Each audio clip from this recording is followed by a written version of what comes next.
வணக்கம். நான் doctor J Prabhakaran, JP hospital Coimbatore chairman and chief general laparoscopic சர்ஜனா இருக்கேன்.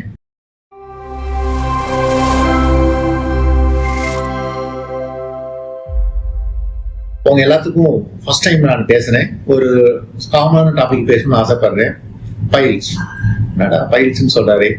பைல்ஸ் பார்த்தீங்கன்னா நிறைய டாக்டர்ஸ் அவேர்னஸ் கொடுத்துருப்பாங்க. உங்களுக்கும் நிறைய விஷயம் பைல்ஸ் பற்றி தெரியும். அப்படியே டாக்டர் பேசுறாரு அப்படின்னு பாத்தீங்கன்னா, நேற்று ஒரு 11 o'clock நான் ஓபி பார்த்துட்டு இருந்தாங்க. திடீர்னு ஒரு நர்ஸ் ஓடி வந்தாங்க. சார் ஒரு பேஷண்ட் வந்திருக்காங்க, ரொம்ப வலி வந்திருக்காங்க, என்னமா கம்ப்ளைண்ட் இல்லை சார், பைல் தான் சார், முடியல சார், நிக்க முடியல சார், வந்திருக்காரு. சரி நான் வரமா அப்படின்னு கேஷுவல் போய் பார்த்தா, அவர் நிக்க முடியல, உட்கார முடியல, ஒண்ணுமே பண்ண முடியல, அழுகுறாரு. ஏன்ப்பா இப்படி அழுகுறீங்க? சார் என்னால முடியல சார், ரொம்ப வலி இருக்கு சார், நடுவது சார், இன்னும் முடியல சார், என்ன சார் பண்றது? சரிப்பா படுப்பா சார், படுக்க முடியல சார், எப்படி சரி அப்படி ஒரு சமாதானம் பண்ணி மெதுவாக படுக்க வச்சு பார்த்தோம். பாத்தீங்கன்னா ஒரு அப்படியே 4-5 நூல் திக்கா நூல் தொங்கிட்டு இருக்குங்க. அப்படி பசி கலந்து அப்படியே வந்துட்டு இருக்குங்க. அந்த இடமே ரொம்ப இன்ஃபெக்ட் ஆகி வித்தியாசமா இருந்தது. என்னப்பா ஆச்சு தெரியல எனக்கு, எப்படிப்பா ஆச்சு இது, என்ன பண்ணீங்க அப்படின்னு கேட்டேன். அவர் என்ன இல்லைங்க சார், நீ என்ன ஒர்க் பண்றீங்க ஃபர்ஸ்ட் கேட்டேன். நான் ஐடியில் சாஃப்ட்வேர் இன்ஜினியராக இருக்கேன் அப்படின்னா. இப்படி சொல்றீங்க? இல்லை சார் எனக்கு ரொம்ப ஒரு வாரமும் ரொம்ப பைல்ஸ் இருக்கு, ரொம்ப மோசமான எரிச்சல் இருக்கு, வலி கொஞ்சம் இருக்குங்க, எனக்கு என்னன்னு தெரியல.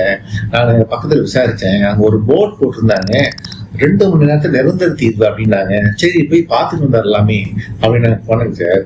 அங்க போனா ட்ரீட்மெண்ட் பண்ணி கொடுத்தாங்க சார், மயக்க மருந்து எதுவும் கொடுக்கல, போனாங்க, சிம்பிளா வைத்தியம் பண்ணாங்க சார், வந்துட்டேன் சார் நானு. அதுக்கப்புறம் நேற்று இருந்து ரொம்ப வலி ஆரம்பிச்சிச்சு, காத்தால பார்த்து ஈரமா ஒழுங்கிட்டுமா இருந்துச்சு, அப்பதான் பயந்துட்டு வந்துட்டாங்க சார் நானு அப்படின்னாரு. ஸோ அவருக்கு நாங்கள் செக் பண்ணி பார்த்து மயக்கம் கொடுத்து அறுவை சிகிச்சை பண்ணி இப்போ நல்லா இருக்காரு. இப்போ உங்களுக்கு தெரியும் நான் ஏன் பயிற்சி பற்றி நான் பேசுறேன் அப்படின்ட்டு. பயிற்சி பார்த்தீங்கன்னா நம்ம எல்லாருக்குமே நம்ம லைஃப் டைம்ல ஒரு தடவையாவது அது அறிவு கண்டிப்பா வரும். பெயின் இருக்கலாம், மலச்சிக்கல் இருக்கலாம், ஸ்ட்ரெயின் ஆகலாம், ப்ளீடிங் ஆகலாம், சதவலட்சி இருக்கலாம், வீக்கம் வரலாம், இதெல்லாம் பல அறிவுகள் இருக்கு. பயிற்சி ஏன் வருது பார்த்தீங்கன்னா, லாங் ஸ்டாண்டிங், ரொம்ப லாங்கா நம்ம சிட்டிங் ஒர்க் பண்ணிட்டு இருக்கோம், ஹாட் கிளைமேட்ஸ், ஒரு ஜங்க் ஃபுட் சாப்பிட்றதுனால வருது. முதல்லாம் பார்த்தீங்கன்னா ஒரு 40 years மேலே இருக்கும் கிடையாது, 13 வயசு 10 வயசு குழந்தைங்களாம் பயிற்சி வருதுங்க. இது லைஃப் ஸ்டைல் மாடிஃபிகேஷன் தான் ரொம்ப ரொம்ப காரணம் இதுக்கு. சரிங்க, பயிற்சி வந்திருக்கு, நெக்ஸ்ட் என்ன பண்ணணும்? ஃபர்ஸ்ட் உங்க ஃபேமிலி மெம்பர்கிட்ட சொல்லுங்க, அதை டாக்டர்கிட்ட கொண்டு போவாங்க. ஃபர்ஸ்ட் அதை டாக்டர் வந்த வாட்டி நாங்கள் செக் பண்ணுவோம். ஏன்னா இந்த அறிகுறி எல்லாமே பயிற்சா மட்டும் இருக்க முடியாது, வெடிப்பா இருக்கலாம், பௌத்திரமா இருக்கலாம், ஏன் கேன்சரா கூட இருக்கலாம். நாங்க ஒரு டிஜிட்டல் எக்ஸாமினேஷன் பண்ணி பார்த்துட்டு, ப்ரெப்டோஸ்கோபி பண்ணிட்டு, கொலனோஸ்கோபி தேவைப்பட்ட அதையும் பண்ணிட்டு நாங்கள் கன்ஃபார்ம் பண்ணிட்டு அதுக்கான ட்ரீட்மெண்ட் சொல்லுவோம்.